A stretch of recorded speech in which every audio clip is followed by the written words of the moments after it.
So today's episode is about holding space, and I'm going to go into details and step-by-step ways in which you can do this around people that you know and love. Essentially because it's one of the deeper ways of listening. As I've said in an episode before, our bodies are essentially vessels for healing. They are a feedback loop between our DNA and our external environment, looking for ways to expand and evolve. And in that sense, your body has all the wisdom you'll ever need. Or as one of my spiritual teachers, Lazo, would remind us constantly that Nietzsche has said, there's more wisdom in the body than in your deepest philosophies. And guys, this is true because our body is the end result of the entirety of its evolutionary tree. And in that sense, it's even more than its own evolutionary tree. The result of its own evolutionary tree is also the result of that interacting with the evolution of things around it. So there's a lot of information inside of our body. And as body therapist and ecstatic dance facilitating expert Seth Newman has taught me, and this happens more in nature. So let's say you're a deer and you find yourself in an open space, a safe space where you can go into soft focus and let the body relax. The deer will just gently shake off its trauma. However, the difference between us and a deer is that we have our whole human social sphere and arena to maneuver, with the stakes of survival being different because we have to make earnings, get a job, navigate friendships, and negotiate with other people for the things that we hope to achieve. So as a human, you could enter into this similar pattern, just wanting to release whatever it is energetically that's pent up inside of you, whatever it is that you experienced in the day and have not been able to process, that's still stagnant in there in your body. And this happens a lot. I mean, this is partly resolved when we dream, but also some things, can just be released in the day because they're pent up patterns. So also, guys, to break down a bit the science of holding space, and I go over this in my existential angst video, is that as we grow up and we face things that are just a bit too big for us, we start to formulate games around them. And these games are an attempt to play out so that we can accept the larger truth on the other side of things. And so a lot of times we get stuck into these patterns, which is us playing out the same game to stay at the same level of consciousness. And what's happening constantly between people is that we have a subconscious conversation that calls other people into this game. So you can let go your energetic blocks in deep presence on your own, or you could speed up that process for someone else by holding space for them as they attempt to claw into and take you into that subconscious conversation that keeps them unaware, keeps their shadow alive, keeps them projecting, and keeps them back from healing. But as long as you stand there just present with the intention of deep listening, you allow this person to go through their movement without pitfall, without hooking onto you, expressing, feeling, and connecting deeply. So essentially what happens is all those subconscious patterns that they are hoping to rope you into just kind of fall flat on their face as long as you're holding space deeply and intently and allowing yourself to feel everything that's coming up for you as well, rather than stifling them with quick responses and hoping to solve someone else's problems. Because really and truly, what we're doing a lot of the time when someone just needs an ear to speak and we're trying to solve their problems is we're not trying to take on their problems. We're kind of shutting off with the idea of like, no, this energy is too much for me. Which, guys, sometimes it definitely will be. Especially if you're that person who holds space consistently and people come to you for their problems and you're not giving enough time to yourself. But then your own body will let you know the truth of that over time. It'll just feel not so healthy to keep holding space for that same person. And that's probably a sign that your body's saying you're not allowing them to grow. You're just becoming their therapist and they're not paying you for it. So guys, again, this is holding space, I would say, is a great tool to master, but ultimately for your own progress, you want to toggle between holding space because you want to offer something and also following the truth in your body because you want to offer yourself something. So now I'm going to go into breaking down how you can hold space for someone. So as I said, it's as simple as arriving in the space and having a deep intention of listening. Especially if you notice that the person that you're speaking to has something heavy on their mind to unload. They have some kind of emotion that they're really not letting surface. Just by holding space, you can sometimes offer a way through this for that person. Guys, I just want to give a shout out at this point to Annalisa Donatella, who's an amazing human being, a singer, philosopher of the voice, teacher, just all around amazing human being. And a lot of my knowledge on this stuff also comes from her, because she used to coach me into conscious listening workshops where we would go on walks in the park with an allocated amount of time, each of us, to speak and be listened to, and swap over with a bit of questions allowed at the end, and then 5 minutes of silence between both listener and questioner before you switch turns whilst walking in a space. I'll go into this hopefully one day on an episode with her or in a podcast, because she's just an amazing human being to speak to.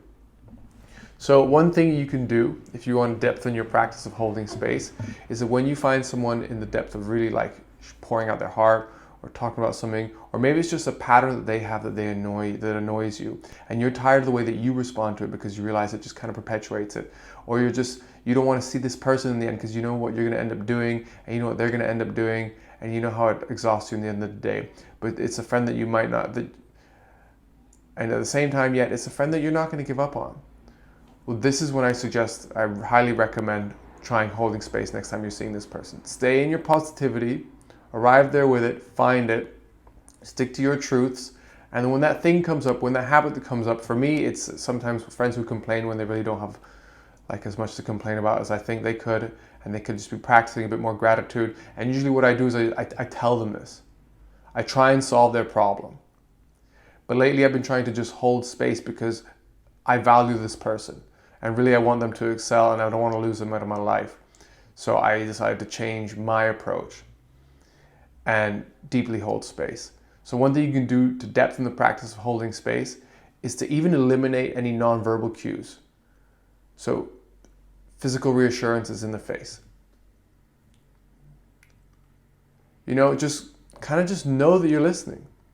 Deeply listening, and give them your attention, give them your stare. When they're looking for a reassurance, see what happens when you don't give it to them. See what happens when they move through that. Because even sometimes people who want to talk but don't want to talk, they wait for that non-vocal reassurance as a sign to be like, okay, now I can go back into that groove and that track, and the story can become the same that it always has been. But if you're just sitting there holding space, you let them feel the anxiety of not being reassured. You let them feel the anxiety of not having that way out that they usually do, so they can come back with the same story next time. You just hold the space. And if this person in these moments questions you, why aren't you responding as much, you can be honest. You can say, well, I'm listening, and actually I'm just thinking about it. I feel like I respond too quickly, and I just kind of want to take it in this time. Or, yeah, I'm feeling it out. I'm still processing. I'm not sure how or what I think about this. And just remind them that you're listening, and then keep listening. And the beauty about holding space is this will teach you about yourself as much as it will allow that other person to go into a different pattern. Because you'll see what your urges are. You'll see what your instinctual responses might be. And you'll see what it feels like to actually feel the agitation or the urge to do it. Let yourself feel it. Let it settle. And then see what happens by the end when you've truly listened till this person has actually finished saying what they want to say and going through what they want to go through.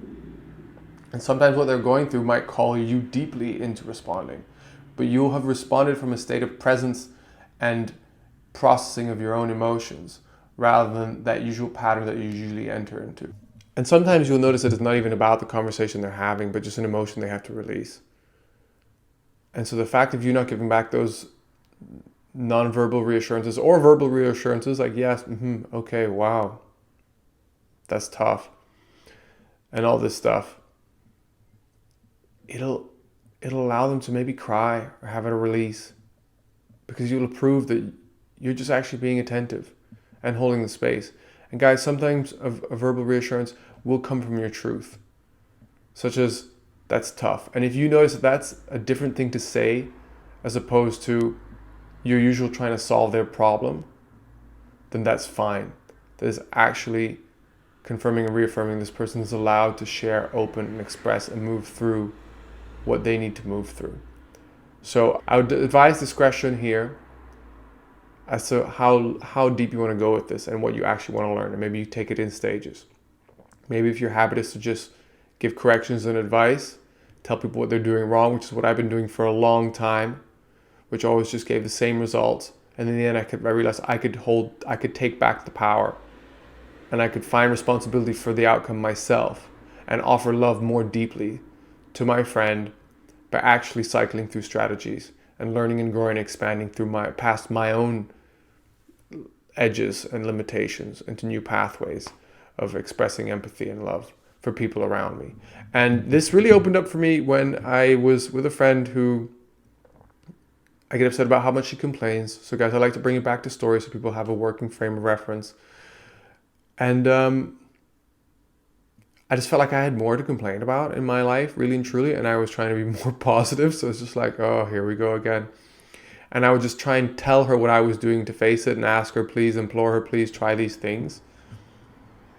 And instead, one day I just realized how much of my honesty she accepts and just has come to got used to, what it costs her, and still how she holds space for me. And so the next day that I was hanging out with this person and she started complaining, I just held space. Even if it was about the same thing I'd heard about for ages and ages, and in my head I'd been thinking, how is this still bothering her? I held space and I listened deeply, and I just sat there and I offered none of the things that I usually do to interrupt her. And I waited till she was finished. I waited till she said everything, and I had a new epiphany at the end. I thought about everything she'd complained about not being recognized by this other person. And I thought about what I knew about her and what I knew about other people. And I looked at her and I said,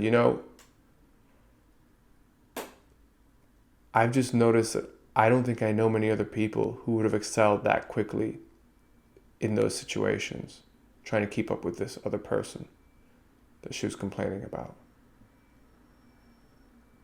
And I think that's pretty amazing.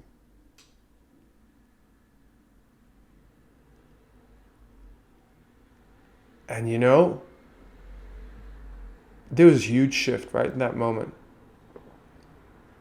All of a sudden, my suggestions were taken without as much resistance.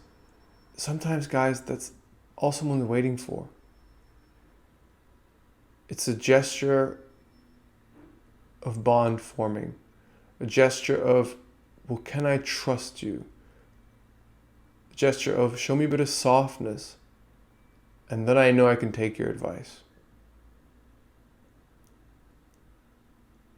And I know myself during the lockdown, going through my own problems, sometimes I just needed a friend to show up in front of. And in order to feel sane, in order to act normal eventually, and to stop being ashamed of what I feel like I'm trying to control, I had to cry and break down and complain about all these things. And instead of being given advice, I had to look at my friend and be like, look, I understand you want to help, but right now, I just need you to listen. And that'll fix this on its own. And it was true. I just needed someone to listen. I just needed to know that I was allowed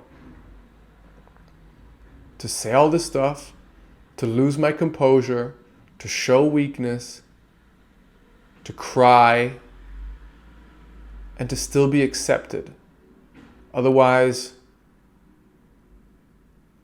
what are we living in? That's such a no-no. Where is our true strength? Where is the true space to be allowed to be what we really are? And why isn't that part of the everyday vernacular? And again, I'm going to link this back because this is my standard talking point is I feel like a lot of these patterns, these traumas, these needs for holding space, the result of strain on our DNA that's evolved through so many predator-prey relationships up until present, which is a strong, fecund force for consciousness expansion, many different narratives, but it's also a lower vibrational energy. And I feel like we're finally coming in with all these techniques that we're discovering by self-observance, by being the species who can observe itself and understand itself, and also recondition itself, but usually as a result of deep listening, which I think is deep listening to the way our DNA is reaching out to us, through our imagination, through our relationship with our environment. And it's chicken or the egg thing. Maybe it is just all within ourselves, our subconscious. We don't know the depth to which our subconscious reaches. Maybe there are guides, angels, spirits, and things outside of us that play a part in the conditioning of our subconscious, because they are other dimensional. And even that word should be taken with a bit of salt, and not like how you might understand it from a science fiction movie. Just the dimensions of something are just the angles, contours, and directions through which you look at something. Dimensions.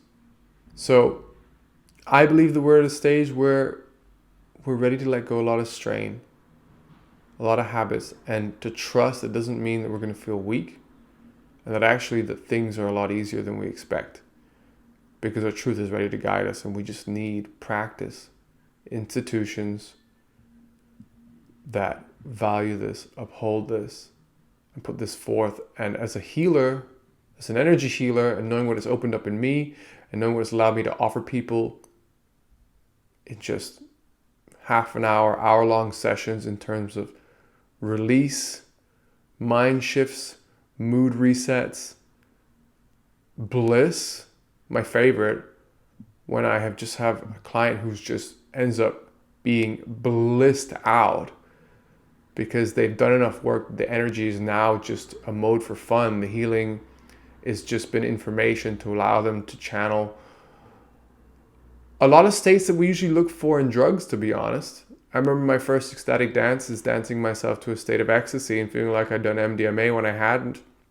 And just kind of being stuck in that kind of chemical configuration for the rest of the day, and having so many things just flow my way. For example, my best open mic stand-up set was after an amazing ecstatic dance in the morning, and I just carried that energy into the evening.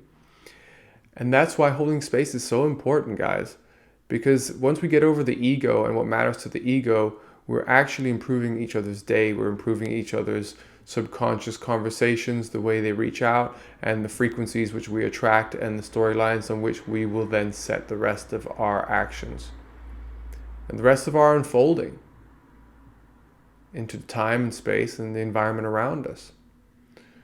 So I think I'll leave it there, because I've been more instructional in this one, and then I still came back to actually my voice and my truth at the end.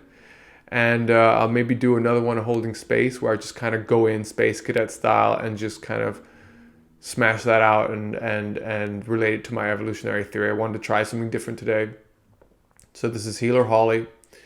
Like and subscribe. Sending lots of love. Over and out.